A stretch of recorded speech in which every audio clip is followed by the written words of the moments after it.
How to create a subscription in Stripe. In this short tutorial, I'll show you how to set up a subscription in Stripe so you can start billing your customers on a recurring basis. Go to Stripe and log in with your credentials. From the dashboard, go to the product section. Click on Add Product and enter the details like name, description, and price.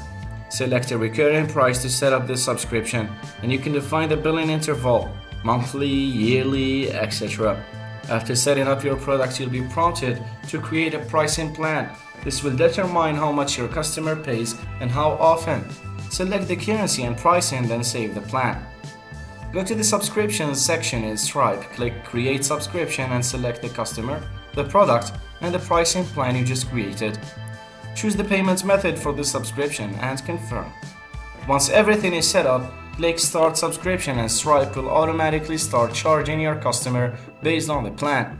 And that's it, you've successfully created a subscription in Stripe. It's that easy to manage recurring payments and grow your business.